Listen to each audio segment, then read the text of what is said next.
Today we're going to be reading the second part of Rikki Tikki Tavi from the Fontes and Pinnell classroom with permission from Heinemann.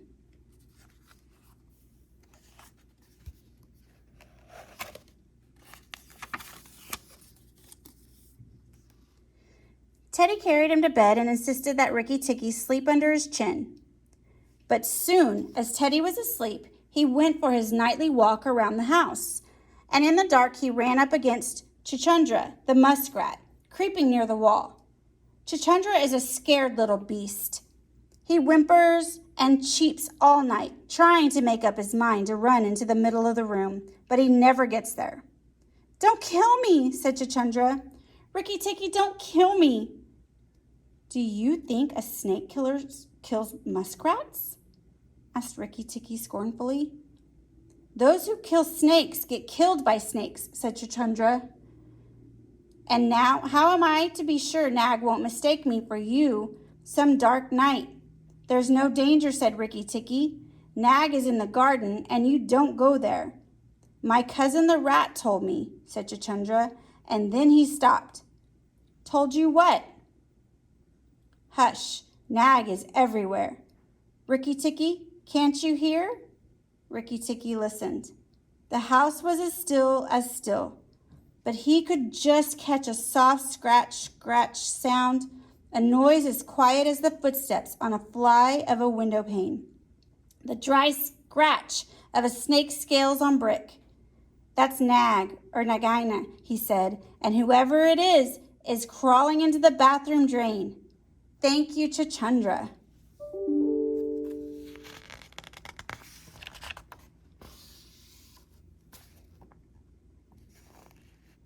He crept to Teddy's bathroom, but there was nothing there, and then to Teddy's parents' bathroom.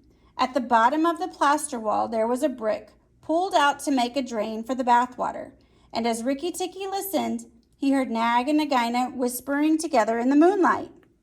"When the house is emptied of people," said Nagaina, "he will go away, and when the garden will be ours again.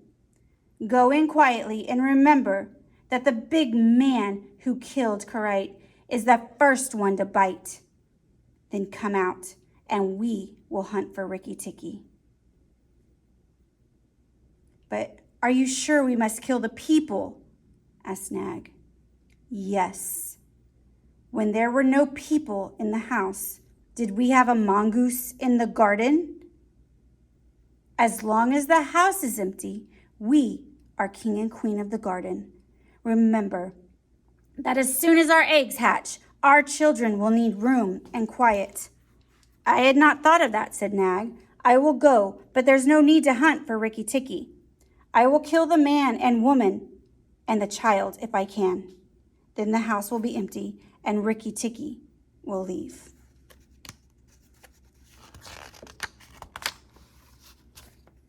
Rikki Tikki tingled all over with rage at this, and then Nag's head came through the drain, and his 5 feet of cold body followed it. Angry as he was, Rikki Tikki was frightened when he saw the size of the cobra.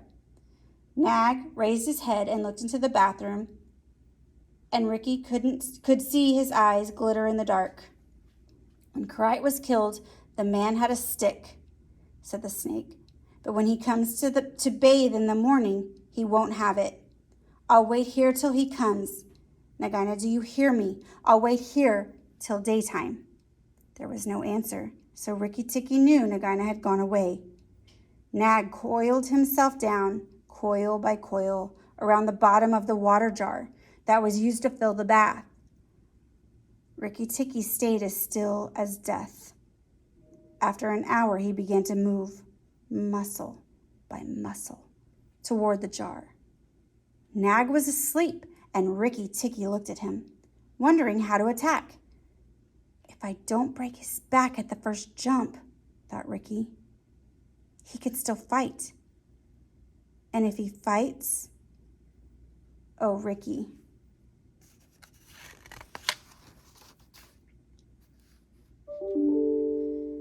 "It must be the head," he decided finally, "and I must not let go."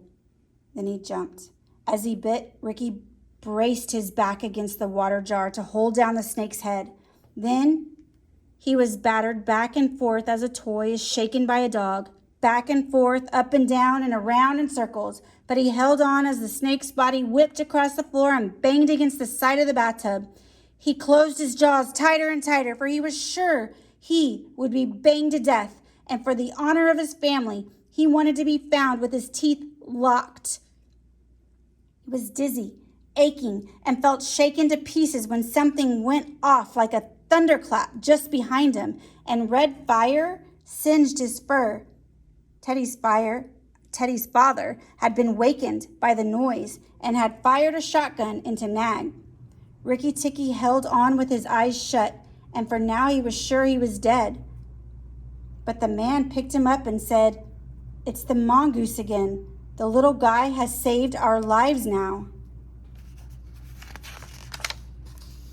When morning came, Rikki Tikki was very stiff, but well pleased with himself. Now I have Najina to deal with, and she will be worse than 5 nags. And there's no knowing when the eggs will hatch. I must go see Darzy, he said. Without waiting for breakfast, Rikki Tikki ran to the thorn bush where Darzy was singing a song of triumph at the top of his voice. The news of Nag's death was all over the garden because his body had been put on the garbage heap. "Oh, you stupid tuft of feathers," said Rikki Tikki. "Is this the time to sing?"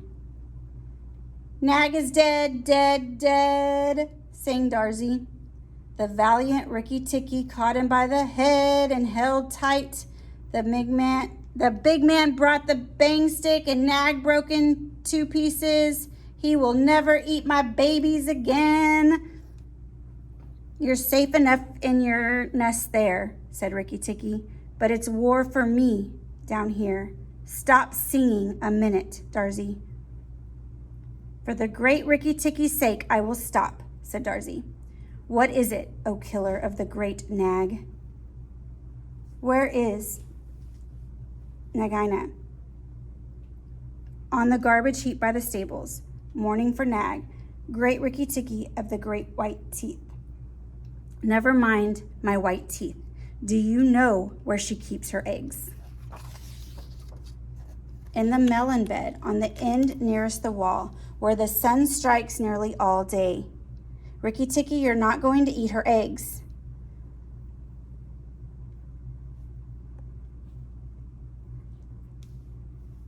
"Not eat exactly, no. Darzy, can you fly off to the stables and pretend your wing is broken and let Najina chase you back to this bush? I must get to the melon bed, and if I were there now, she'd see me." Darzy knew that Najina's children were born in eggs like this, his own. So he didn't think it was fair to kill them. But his wife was a sensible bird, and she knew that a cobra's eggs meant young cobras later on. So she flew from nest and left Darzy to keep the babies warm. She flew in front of Najina and cried out, "My wing is broken." The boy in the house threw a stone at me and broke it. Najina lifted up her head and hissed, "You've picked a bad place to be lame in." And she moved toward the bird, slipping along over the dust. "The boy broke it with a stone," cried Darzy's wife. "Well, it may please you to know that when you're dead, I will deal with him. Before night, the boy in the house will lie very still. Now, what's the use of running away? I'm sure to catch you." But Darzy's wife fluttered on, never leaving the ground, and Najina slithered faster. Rikki Tikki heard them going up the path, and he raced for the end of the melon patch near the wall. There, very cleverly hidden, he found 25 small eggs. I was just in time, he thought, for he could see the baby cobras curled up inside the skin, and he knew that the minute they were hatched, they would kill a man or a mongoose. He bit off the tops of the eggs as fast as he could, crushing the deadly young snakes. At last, there were only 3 eggs left. Then he heard Darzy's wife screaming, "Rikki Tikki!" I led Najina toward the house, and she has gone onto the porch. And oh, come quickly. She means killing. Rikki Tikki smashed 2 eggs, and with the 3rd egg in his mouth, scuttled on the porch as fast as he could. Teddy and his mother and father were there at the breakfast, but they were not eating anything. They were stone still and their faces were pale. Nagina was coiled up within easy striking distance of Teddy's bare leg, and she was swaying back and forth, singing a song of triumph. "Son of the man who killed Nag," she hissed, "stay still. Keep very still, all three of you. If you move, I strike, and if you do not move, I strike. Oh, foolish people who killed my Nag." Teddy's eyes were fixed on his father, but all his father could do was whisper, "Sit still, Teddy. Don't move. Keep still." Then Rikki Tikki came up and cried, "Turn around, Nagina. Turn and fight." "All in good time," said she, without moving her eyes. "I'll deal with you later. Look at your friends, Rikki Tikki. They dare not move, and if you come a step nearer, I strike." "Look at your eggs in the melon patch," said Rikki Tikki. "Go and look, Nagina." The snake turned half around and saw the egg. "Give it to me," she said. Rikki Tikki held the egg. "What price for a snake's egg? For a young cobra?" "For the last, the very last of the brood. The ants are eating all the others down by the melon patch." Nagina spun around, forgetting everything for the sake of one egg.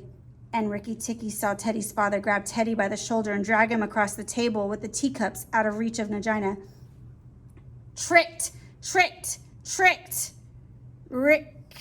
"Tick," called Rikki Tikki. "The boy is safe, and it was I that caught Nag last night in the bathroom. He threw me back and forth, but he could not shake me off. He was dead before the man killed him. I did it. Rikki Tikki, come, Nagina, come and fight me."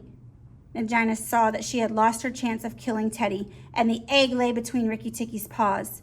"Give me the egg, Rikki Tikki, and I will go away and never come back," she said. "Yes, you'll never come back because you'll be dead. Fight, snake. The man has gone for his gun. Fight." Rikki Tikki was bounding all around Nagina, keeping just out of her reach. Nagina gathered herself together and struck out at him. Rikki Tikki jumped up and back. Again and again and again she struck, and each time her head hit with a whack on the matting of the porch. Then Rikki Tikki danced in a circle to get behind her, and Nagina spun around to face him. Rikki Tikki had forgotten the egg. It lay on the porch.